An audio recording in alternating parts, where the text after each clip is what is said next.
Welcome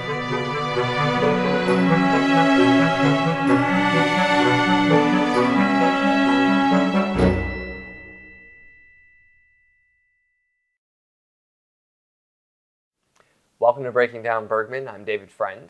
And I'm Sonia Strimban. And we are looking at Cries and Whispers. Du ska inte vara rädd. Du ska röra vid mig. Du ska tala med mig. Du ska hålla mina händer och värma mig. Du är ju min syster. Jag vill inte lämna dig ensam. Jag tycker så gränslöst synd om dig.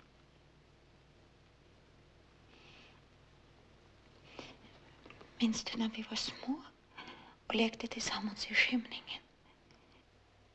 Plötsligt blev vi rädda och då kröp vi tätt in till varandra och höll om varandra. Det är på samma sätt nu, är det inte? Jag hör inte vad du säger.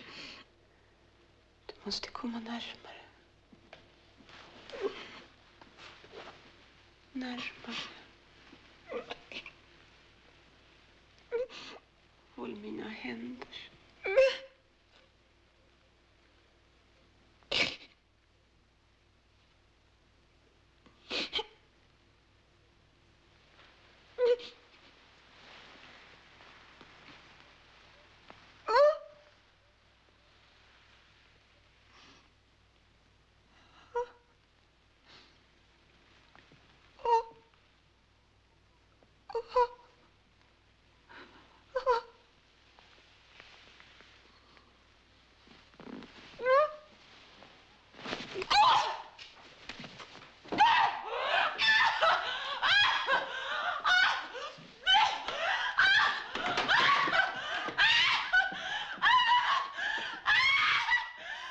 Cries and Whispers stood out for me as a significant film, especially coming off of what was perhaps one of the biggest stumbles in Bergman's career. This is a visual feast, just in the way that the film was shot. I think this was a fantastic production. I think the color palette in this film was very masterfully done. If you think back to some of the earlier films where he made similar attempts, like All These Women, for example, where the production was just rather tacky. And I think we can't ignore the color palette of The Touch as well. David, I'm going to stop you right there. We're not going to talk about The Touch anymore. Yes, I know we agreed to keep that one off the list, but I'm just thinking as we move into Cries and Whispers, the color here is such a conscious focus. When The Touch, it was almost ignored. In particular, red really stands out for me. Red is a power color in the film, and I think it's quite symbolic because it is so abundant in the movie. However, black and white also feature quite prominently. I think the colors definitely bring meaning to the film, and you can definitely have multiple interpretations of what they can possibly mean. Yeah, red has been almost a debate for a lot of fans of this film because everyone seems to interpret it differently, and we spent quite a bit of time pondering what the red could mean. I think another reason why the colors are so powerful is not just their sheer abundance, but also in the way that they integrate with the setting of the film, which is rather gothic and also kind of isolated, and there's almost elements of kind of horror to the film. Yeah, what stood out for me here is actually the influence of Italian horror cinema. This is the early 70s, which was when Italian cinema was really coming into focus. And you can see stylistic choices that Bergman made with the camera movements as well, on top of the color, that just reflected what was happening in Italian cinema at the time. But when you talk about the setting there, I think we should note this is a very isolated location, which harkens back to Bergman's series of films that take place on islands. For me, it was also very resonant of some of the other kind of psychological thrillers that he did, where whether it's, you know, situated at an island or kind of in an isolated house, or like again a gothic setting like An Hour of the Wolf, or even further back when we saw Brink of Life, which had very similar dynamics in terms of character and the isolation of women in a particular closed-off set. Now let's talk about Brink of Life here, because this film continuously comes up, and it's often ignored in the broader look at Bergman's career, but we constantly return to the influences that Brink of Life has had on Bergman's filmography. What do you think it is that makes Brink of Life so influential with Cries and Whispers?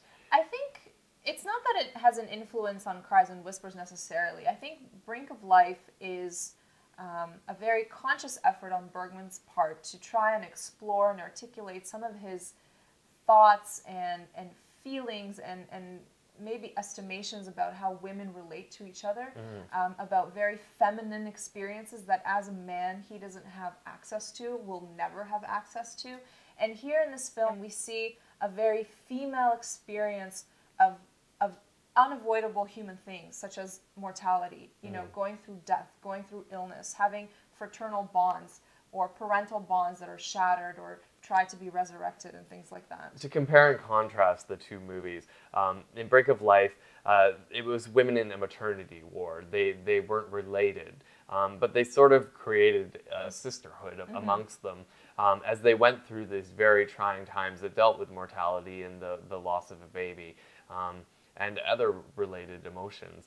Here we have literal sisters in a mansion watching one of their own as she succumbs to cancer.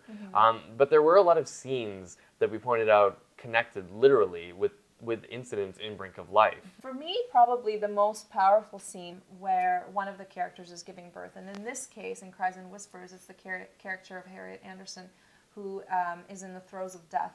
And the two scenes are very comparable in the elevated essence of suffering and just how masterfully it's delivered and how excruciatingly uncomfortable it is to watch as a viewer. And I don't know whether it's, well, obviously it's a combination of the factors of the performance itself from the actress as well as Bergman's direction of it and how he decides to frame it and all the other smaller intentional things that lead up to that culminating scene. And just, it really reaches outside of the film and grabs you as a viewer, I feel. Now, when we talked about Brink of Life, you had some issues with Bergman's choices, his decision to sort of get into the minds of women and maybe create some assumptions. But I'm curious how you felt as a woman about how he portrayed the emotions in Cries and Whispers. I don't think it affected me as much. Like, for one, I think this movie, and you mentioned it earlier, is highly stylized. So in a way, there is some kind of visual distance or thematic distance that is created between yourself and these characters, which are overly dramatized, I feel, in the film. On a more personal level, maybe it was a little bit harder for me to connect because I don't have any sisters, I'm an only child. Yeah. So the kind of intensity of the dynamic, the rivalry, the competitiveness for their mother's attention from some of the flashbacks that they had, you know, that's lacking for me. Well, that's one of the challenges that I think that we faced watching this movie, and we talked about afterwards, is we are both only children. And one of the foundations of Cries and Whispers is this familial structure and how it, you know, unites them and also tears them apart. I think that for us, it almost made it a little bit disconnected. But interesting in a neurotic kind of way. I mean, the relationship and the dynamics of these three women are really quite bizarre in a way. And it's, I guess for us, it might be a little bit challenging to understand, is it bizarre because we just never had this experience as people? Or is Bergman intentionally portraying it as a really broken down type of relationship? I mean, if you look at them each individually, they're quite disturbed people. And if you look at them as the three sisters, they form some kind of strange trinity, right? So, and this theme of Trinity we've seen again over and over in some recent films. So to me, what that harkens back to is two potential things. One is kind of like the divine Trinity, where you have a reference to the biblical, you know, God, the Son, and the Holy Spirit. The other thing, which personally I think in this film, and you know, the recent trend that we've seen from Bergman in the late 60s, is more of the psychological Freudian Trinity of the id, the ego, and the superego. And if you think of the three sisters, you would have Agnes, the dying woman, who's pure and supreme and believes in God, as the superego. You would have the middle sister, Maria, probably as the ego, because she's a lot more conscious of herself and her surroundings and how she interacts with others. And then you would have the really neurotic Karen, the older sister, as the id, because she's so primal and just kind of base.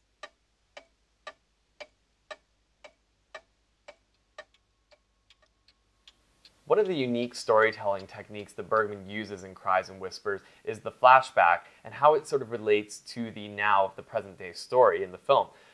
Each flashback for me didn't really tell a story. It told of an incident that I couldn't really garner that much information from as it was, but I had to place that flashback into the now of the story as it took place in the film to understand each one of the characters. And how they came together, because the flashbacks did illuminate each individual character, but they also threw some light on some of the other characters and perhaps why the interactions between them are what they are. Yeah. Because if you really look at the film closely, the interactions between the sisters, particularly Karen and Maria, are volatile and there's a peculiar, almost sexual or some kind of erotic tension, which reminds me a lot of some of the things that we've seen in a film like Persona, for example. And at the time, we were fairly convinced that, you know, it was one person, and the tension was just the friction between the two sides of one individual.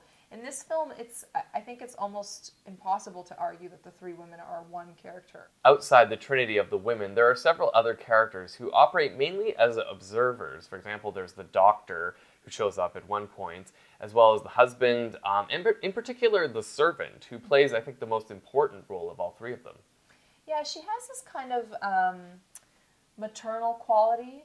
She acts as both the caretaker of the home as well as the nurse to the dying sister Agnes.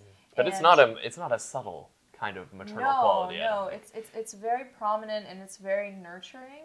And I think, you know, especially in comparison to the flashback that we do get of Agnes's mother, which is also played by Liv Ullmann, kind of weird.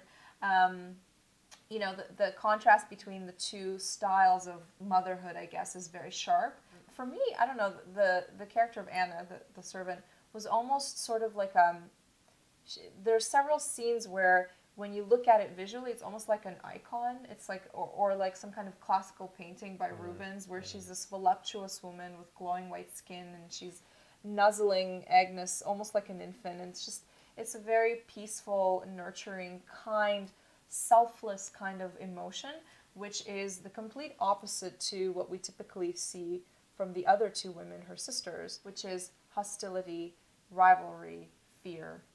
A lot of film theorists have suggested that red represents the inner soul. Yeah, I don't know. I think for me, the color red and how pervasive it is in the film, it does create some kind of feeling of interiority, of plushness, of a surrounding. Like a womb or something. Yeah, something like that, or like the inside of your head, like the crane of your head kind of thing, or just the way that it permeates everything. Like for me in particular, what's memorable are those, well, they would typically be blackouts, but in this case, I guess they're redouts, where you have a close-up of the character and they're looking directly at the camera and they're divulging something to us, or it's the end of a flashback, and then it's just their face staring into the camera, and then all of a sudden this redness just completely takes them over, it envelopes them and engulfs them, and it's almost, it's reminiscent of like blood or some kind of noxious cloud or something very powerful. To me, the red itself is almost like